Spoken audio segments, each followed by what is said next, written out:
सुप्रभात बच्चों, हिंदी की कक्षा में आपका हार्दिक स्वागत है। उम्मीद करती हूँ आप सभी स्वस्थ होंगे, खुश होंगे और कक्षा के लिए बहुत उत्साहित होंगे। तो चलिए आइए बिना देरी के आज की कक्षा शुरू करते हैं। और बच्चों, आज हमारा पाठ है पाठ एक, पेड़ की बात। अब इसका परिचय इस प्रकार है। इस पाठ में पेड़ पौधों को मनुष्य के रूप में दिखाया गया है। पेड़ भी अपनी संतान के लिए अपना सब कुछ न्योछावर कर देते हैं, क्योंकि अब वे वृद्ध हो गए हैं। ठीक है बच्चों, क्यों न्योछावर कर देते हैं? क्योंकि अब वे वृद्ध हो गए हैं। तो इस पाठ में हम पढ़ने वाले हैं कि जो पेड़ पौधे होते हैं वो भी अपनी संतान के लिए अपना सब कुछ न्योछावर करते हैं। और कैसे करते हैं, आइए जानते हैं। मिट्टी के नीचे बहुत दिनों तक बीज पड़े रहे। महीना दर महीना इसी तरह बीतता गया। सर्दियों के बाद वसंत आया। उसके बाद वर्षा की शुरुआत में दो एक दिन पानी बरसा। अब और छिपे रहने की जरूरत नहीं थी, मानो बाहर से कोई शिशु को पुकार रहा हो। और सोए मत रहो, ऊपर उठ जाओ, सूरज की रोशनी देखो। आहिस्ता आहिस्ता बीज का ढक्कन दरक गया। दो सुकोमल पत्तियों के बीच अंकुर बाहर निकला। अंकुर का एक अंश नीचे माटी में मजबूती से गड़ गया और दूसरा अंश माटी भेदकर ऊपर की ओर उठा। क्या तुमने अंकुर को उठते देखा है? कोई शिशु अपना नन्हा सा सर उठाकर आश्चर्य से नई दुनिया को देख रहा है। मतलब बच्चों, जो एक छोटा सा बीज है, जो वो कई कई बहुत लंबे समय तक जमीन के अंदर पड़ा हुआ है। सर्दियां बीत गई हैं, महीनों बीत गए हैं। अब जब वसंत आया है, एक दो बार बारिश हुई है, तब फिर क्या बच्चों, उस बीज तक पानी पहुंचा है। और जैसे मानो उस बीज को कोई बाहर से पुकार रहा है कि ओ नन्हे बीज, सो मत, बाहर आओ। फिर वो क्या करता है, उसकी बीज की ऊपरी परत हटती है और वह बच्चों धीरे धीरे इस नई दुनिया को देखने आश्चर्य वाली नजरों से ऊपर आने लगता है। और जब वह ऊपर आता है तो उसका एक भाग मिट्टी को जकड़ लेता है और दूसरा भाग झांकते हुए ऊपर की दुनिया में हरियाली वाला फेस लेकर, हरियाली वाला चेहरा लेकर के दुनिया को देखता है। ठीक है बच्चों, गाछ का अंकुर निकालने पर जो अंश माटी के भीतर प्रवेश करता है उसका नाम है जड़। और जो अंश ऊपर की ओर बढ़ता है उसे तना कहते हैं। क्या कहते हैं बच्चों? उसको तना कहते हैं। सभी गाछ बिरछ में जड़ व तना ये दोनों भाग मिलेंगे। यह एक आश्चर्य की बात है कि गाछ बिरछ को जिस तरह भी रखो, जड़ नीचे की ओर जाएगी व तना ऊपर की ओर उठेगा। एक गमले में पौधा था। परीक्षण करने के लिए कुछ दिन गमले को औंधा लटकाया गया। पौधे का सिर नीचे की तरफ लटका रहा और जड़ ऊपर की ओर रही। मतलब बच्चों, यहाँ पर ये इन लाइनों में हमें ये पता चलता है, जो गाछ का अंकुर निकलने पर जो अंश माटी के अंदर रहता है उसे जड़ बोलते हैं, और जो ऊपर की ओर हरियाली वाला चेहरा लेकर आता है उसे क्या बोलते हैं बच्चों? उसे तना बोलते हैं। आप पौधे को किसी भी तरीके से लगा लीजिए, जो उसकी जड़ है वो नीचे ही रहेगी और उसका जो चेहरा है वो ही बाहर आएगा, तना ही बाहर आएगा। अगर आप पौधे को उल्टा करके भी लगाते हैं तब भी जो जड़ वाला भाग है वो पौधे के अंदर रहेगा और जो उसका जो तने वाला भाग है वो ही बाहर निकल कर आएगा। ठीक है बच्चों, दो एक दिन बाद क्या देखता हूं कि जैसे पौधे को भी सब भेद मालूम हो गया हो। उसकी पत्तियां टेढ़ी होकर ऊपर की तरफ उठ आई तथा जड़ घूमकर नीचे की ओर लटक गई। तुमने कई बार सर्दियों में मूली काटकर बोई होगी, देखा होगा पहले पत्ते व फूल नीचे की ओर रहे, कुछ दिन बाद देखोगे कि पत्ते और फूल ऊपर की ओर उठ आए हैं। मतलब बच्चों, यहाँ पर यह कहा जा रहा है कि दो दिन बाद, जो कहानी को लिखने वाला, जो बताने वाला है, वह कहता है कि दो एक दिन बाद मैं देखता हूँ कि जैसे कि मुझे ऐसा समझ में आता है कि जो पौधा है उसको सारे भेद पता है। पौधा, उसको पता है उसकी पत्तियां टेढ़ी होकर के ऊपर की तरफ उठती है, मतलब लटका हुआ है गमला। जैसे हमने अभी पढ़ा था, गमला नीचे की ओर लटका है, लेकिन फिर भी उसकी पत्तियां नीचे से होते हुए ऊपर की ओर अपना मुख करती हैं। ठीक है, जैसे कि मानो पौधे को सब कुछ पता हो। और जो जड़ है बच्चों, वो अपने मिट्टियों को जकड़े अंदर ही रहती हैं। अब कई बार आपने मूली का पौधा तो देखा होगा लगते हुए, है ना? अब उसमें क्या होता है, पहले फूल क्या होते हैं, नीचे की तरफ होते हैं। कुछ दिन बाद हम देखते हैं कि वो फूल नीचे से बच्चों ऊपर की ओर आने लगते हैं। ठीक है, देखिए किस प्रकार ये एक पौधा है सुंदर सा, छोटा सा, और ये किस प्रकार इसकी जड़ें हैं, और ये इसका तना, और ये पत्तियां हैं बच्चों। हम जिस तरह भोजन करते हैं, गाछ बिरछ भी उसी तरह भोजन करते हैं। हमारे दांत है, कठोर चीज खा सकते हैं। नन्हे बच्चों के दांत नहीं होते, वे केवल दूध पी सकते हैं। गाछ बिरछ के भी दांत नहीं होते, इसीलिए वे केवल तरल द्रव्य या वायु से भोजन ग्रहण करते हैं। गाछ बिरछ जड़ के द्वारा माटी से रसपान करते हैं। चीनी में पानी डालने पर चीनी गल जाती है। माटी में पानी डालने पर उसके भीतर बहुत से द्रव्य गल जाते हैं। गाछ बिरछ वे ही तमाम द्रव्य सोखते हैं। जड़ों को पानी ना मिलने पर पेड़ का भोजन बंद हो जाता है, पेड़ मर जाते हैं बच्चों। जब जिस तरह हम लोग भोजन करते हैं, उसी प्रकार बच्चों क्या है, जो पेड़ पौधे हैं वो भी क्या करते हैं बच्चों, भोजन करते हैं। उनके जैसे हमारे दांत हैं, हम कठोर चीजें खा सकते हैं। अब पेड़ पौधों के पास, नन्हे शिशुओं के पास दांत नहीं होते।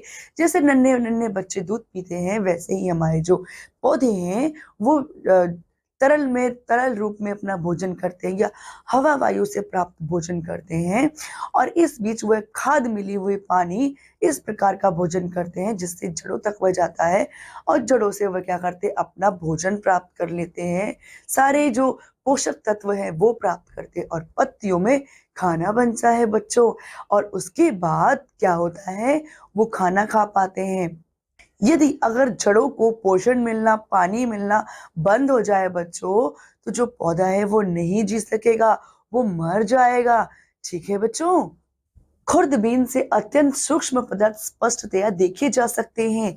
पेड़ की डाल अथवा जड़ का इस यंत्र द्वारा परीक्षण करके देखा जा सकता है कि पेड़ में हजारों हजार नल हैं। इन्हीं सब नलों के द्वारा माटी से पेड़ के शरीर में रस का संचार होता है। अब बच्चों, उनके जो शरीर में क्या है, बहुत सारे छिद्र हैं, जिनको हम कभी कभी स्टोमेटा भी बोलते हैं, जो कि पत्तियों में होते हैं। और जो जड़ों में और बाकी जो पूरे शरीर में जो छिद्र हैं, उनसे क्या करते हैं बच्चे, जो पौधे हैं वो अपना पोषक तत्व लेते हैं। जितना जरूरी खाद्यान्न है वो उनसे पूरा इकट्ठा करते हैं और अपने अंदर समाहित करके भोजन ग्रहण करते हैं। ठीक है, और जैसे कि मालूम पड़ता है, उनके जो तने हैं, उनके शरीर में हजारों हजार नल हैं, जिनसे वह उनको अपने शरीर में सोख लेते हैं। इसके अलावा गाछ के पत्ते हवा से आहार ग्रहण करते हैं। पत्तों में अनगिनत छोटे छोटे मुंह होते हैं। खुर्दबीन के जरिए अनगिनत मुंह पर अनगिनत होंठ देखे जा सकते हैं।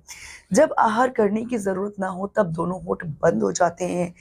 जब हम श्वास लेते हैं और उसे बाहर निकालते हैं तो एक प्रकार की विषाक्त वायु बाहर निकलती है, उसे अंगारक वायु कहते हैं। क्या कहते हैं बच्चों, उसे अंगारक वायु कहते हैं। अगर यह जहरीली हवा पृथ्वी पर इकट्ठी हो रहे हो तो तमाम जीव जंतु कुछ ही दिनों में उसका सेवन करके नष्ट हो सकते हैं। अब देखो बच्चों, जो पेड़ पौधे हैं, उनके जो पत्ते हैं, पत्ते से वो हवा और आहार ग्रहण करते हैं, और जो वो हवा छोड़ते हैं बच्चों, उस हवा से क्या होता है, वो जहरीली हवा होती है हमारे लिए। और जब वो हवा चाहिए, उनको पानी चाहिए, तब वो अपने छिद्र खोलते हैं, उन नलों को खोलते हैं, और जब उनको हवा पानी मिल जाता है तो वो उसे वहां बंद कर लेते हैं। और बच्चों, इसके साथ ही वो क्या करते हैं, अपना श्वास लेते हैं, भोजन लेते हैं। अगर वो अपनी जो जहरीली हवा है, जिसे क्या बोलते हैं, अंगारक वायु कहते हैं, जो वो छोड़ते हैं। ठीक है बच्चों, तो अगर वो अंगारक वायु जो है, जो विषैली गैस है, अगर वो छोड़ने लग जाए बच्चों, तो क्या होगा, तो हम अगर उसको ग्रहण करते हैं कोई जीव जंतु श्वास में, तब क्या होगा, कुछ दिनों बाद वह मर जाएंगे, जी नहीं पाएंगे। जरा विधाता की करुणा का चमत्कार तो देखो। जो जीव जंतुओं के लिए जहर है, गाछ बिरछ उसी का सेवन करके उसे पूर्णतया शुद्ध कर देते हैं।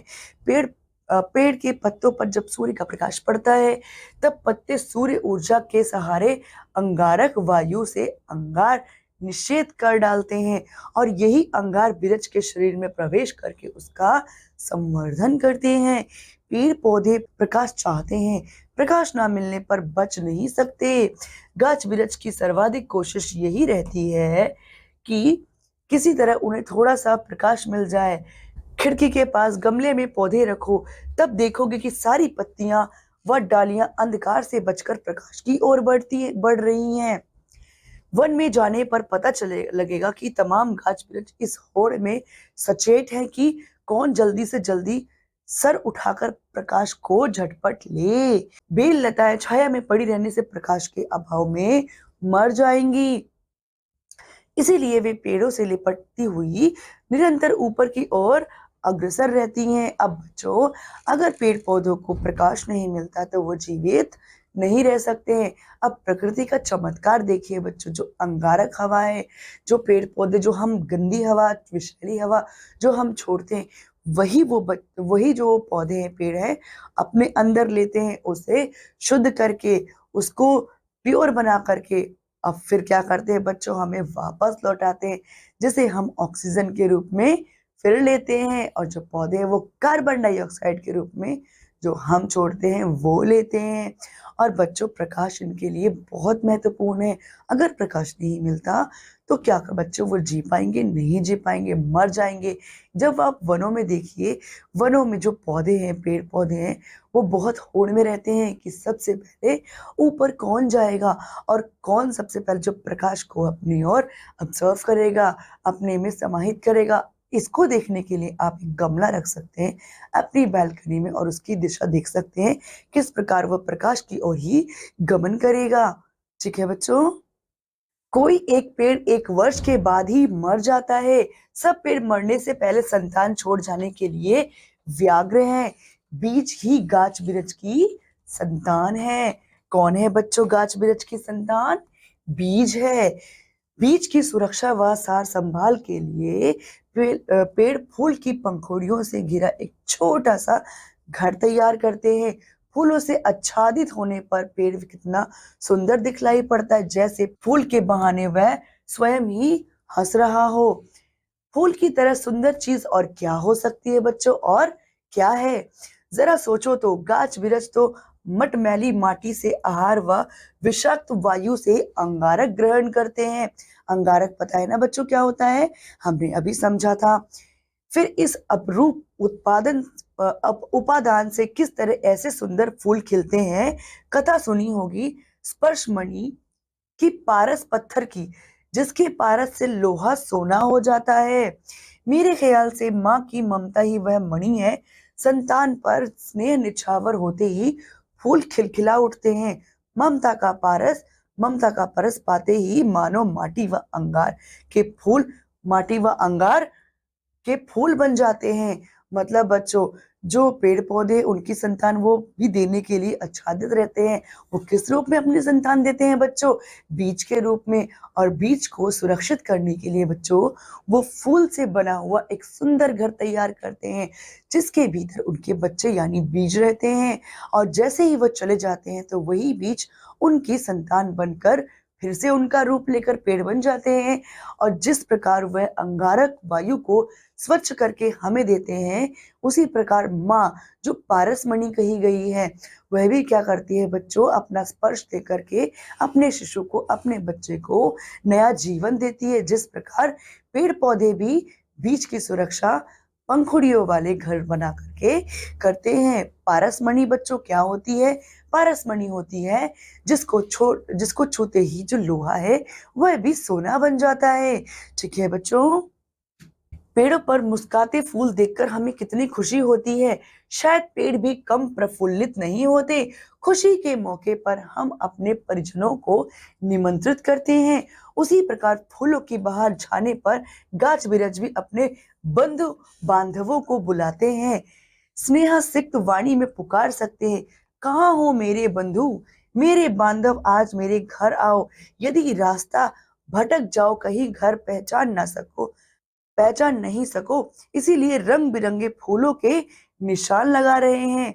देखो बच्चे, जैसे हम मुस्कुराते हैं, हम खुश होते हैं, वैसे जो पेड़ पौधे हैं वो भी मुस्कुराते हैं, खुश होते हैं।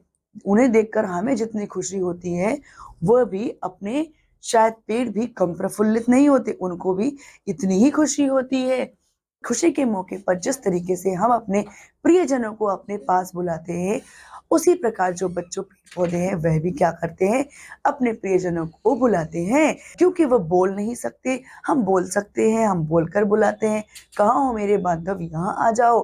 कहीं रास्ता भूल जाओ तो उनके लिए क्या बोलते हैं, निशानी देते हैं या फिर कोई ऐसी रास्ता बताते हैं। जो पेड़ पौधे हैं वह किस तरह बुलाते हैं अपने प्रियजनों को, रंग बिरंगे फूलों के द्वारा वह अपने प्रियजनों को बुलाते हैं। ठीक है बच्चों, क्योंकि वह बोल नहीं सकते हैं। ये रंगीन पंखुड़ियां दूर से देख सकोगे, मधुमक्खी व तितली के साथ वृक्ष की चिरकाल से घनिष्ठता है। वे दल बल सहित फूल देखने आती हैं। कुछ पतंगे दिन के समय पक्षियों के डर से बाहर नहीं निकल सकते, पक्षी उन्हें देखते ही खा जाते हैं। इसीलिए रात का अंधेरा घिरने तक वे छुपे रहते हैं। शाम होते ही वे उन्हें बुलाने की खातिर फूल चारों तरफ सुगंध फैला देते हैं। अब देखो बच्चों, वो कैसे पहचान पाएंगे, जब वो दूर दूर से सुगंधित सुंदर रंग बिरंगे फूल देखेंगे तो उसके प्रियजन उन्हें पहचान जाएंगे। मधुमक्खी व तितली हो गई बच्चों, वो क्या करते हैं, वृक्ष की चिरकाल से घनिष्ठता है, मतलब वह उनकी प्रतीक्षा करते हैं। और जब वो खिल जाते हैं तो वो उनके पास आते हैं, उनके ऊपर बैठते हैं। ठीक है। अब पतंगे जो है वो दिन के समय पक्षियों के डर से, क्योंकि पक्षी उन्हें देखते उन्हें खा जाते हैं, तो वो क्या करते हैं बच्चों, जब अंधकार थोड़ा हो जाता है तब आते हैं और उन्हें बुलाने के लिए, आकर्षित करने के लिए जो पौधे हैं वो रंग बिरंगे फूलों से तरह तरह की खुशबुएं बिखेरने लगते हैं। आप यहाँ देख सकते हो बच्चों, किस तरह ये सुंदर से जो पौधे हैं बच्चों, इन सुंदर से पौधों पर किस प्रकार जो तितलियां हैं और जो पतंगे हैं वो क्या कर रहे हैं बच्चों, इन सुंदर सुंदर पौधों पर मंडरा रहे हैं। ठीक है बच्चों। गाछ अपने फूलों में शहद का संचय रखते हैं। मधुमक्खी व तितली बड़े चाव से मधुपान करती हैं। मधुमक्खी के आगमन से वृक्ष का भी उपकार होता है। तुम लोगों ने फूल में परागकण देखे होंगे। मधुमक्खियां एक फूल के परागकण दूसरे फूल पर ले जाती है। परागकण के बिना बीज पक नहीं सकता है। अब बच्चों देखो, जो गाछ है अपने फूलों में जो बच्चों मीठा मीठा जो मधु यानी शहद है उसे इकट्ठा यानी के संचय करके रखते हैं। जब मधुमक्खी व तितली बड़े चाव से उन पर बैठती है तो क्या करती है, वृक्ष का भी बहुत उपकार होता है। और वहां पर जो तुम लोगों ने जो फूलों में परागकण देखे हैं उन पर मधुमक्खियां क्या करती है, एक परागकण पर बैठ करके उसे दूसरी जगह पहुंचाती है, जिससे क्या होता है बच्चों, उनका नए पौधों का, नए बीजों का प्रजनन हो पाता है। ठीक है। और ये उनके बिना असंभव है। और परागकण के बिना फूलों का, पौधों का, बीजों का नया बीज बनना भी बहुत असंभव बात है। ठीक है बच्चों। इस प्रकार फूल में बीज फलता है। अपने शरीर का रस पिलाकर वृक्ष बीजों का पोषण करता है। अब अपनी जिंदगी के लिए उसे मोह माया का लोभ नहीं है। तिल तिल कर संतान की खातिर सब कुछ लुटा देता है। जो शरीर कुछ दिन पहले हरा भरा था अब वह बिल्कुल सूख गया है। अपने ही शरीर का भार उठाने की शक्ति क्षीण हो गई है। पहले हवा बयार करती हुई आगे बढ़ आ जाती थी। पत्ते हवा संग क्रीड़ा करते थे। छोटी छोटी डालियां ताल ताल पर नाच उठती थी। अब सूखा पेड़ हवा का आघात सहन नहीं कर सकता। हवा का बस एक थपेड़ लगते ही वह थर थर कांपने लगता है। एक एक करके सभी डालियां टूट पड़ती। अंत में एक दिन अकस्मात पेड़ जड़ सहित जमीन पर गिर पड़ता है। इस तरह संतान के लिए अपना जीवन न्योछावर करके वृक्ष समाप्त हो जाता है। अब देखो बच्चों क्या होता है, अब यह होता है कि जिस प्रकार फूल बीज में फलता है, अपने शरीर का रस पिला करके वृक्ष जो बीजों का है क्या करता है बच्चों, पोषण करता है। जिस प्रकार हमारे माता पिता हमारा पोषण करते हैं, हमें भोजन, वायु, प्राण और बहुत सारी चीजों का प्रबंध करके हमारे लिए हमें जीवन देती है, उसी प्रकार जो पौधे वह भी क्या करते हैं, अपने बीजों को जीवन देते हैं। जब वे अपने बीजों को तैयार कर देते तो उन्हें क्या है बच्चों, अपने जीवन का मोह माया, वो अपने जीवन की मोह माया नहीं रह जाती है। फिर वह धीरे धीरे क्या होता है बच्चों, सूखने लगते हैं।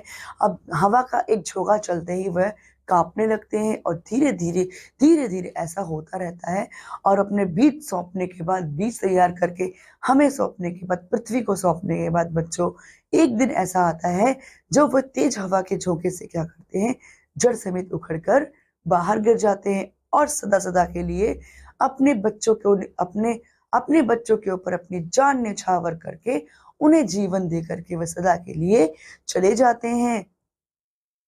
ठीक है बच्चों, तो इस पार्ट में बच्चों हमने क्या सीखा, क्या समझा? इस पार्ट में हमने सीखा कि जो पेड़-पौधे हैं उनमें भी मानव के भांति जान होती है। जिस प्रकार मानव अपने शिशु, अपने बच्चों के लिए बहुत कुछ करता है, उन्हें जीवन दान देता है, उन्हें अपने जैसा प्रजनन करता है अपने बच्चों का, उसी प्रकार जो पौधे हैं, पेड़ हैं, वह भी बच्चों अपने बच्चों का प्रजनन करते हैं, उन्हें जीवन दान देते हैं। ठीक है बच्चों, तो बच्चों इस कक्षा में इतना ही। अब मैं आपसे मिलती हूँ अगली कक्षा में। तब तक के लिए बच्चों आप पढ़ते रहिए, खुश रहिए। धन्यवाद।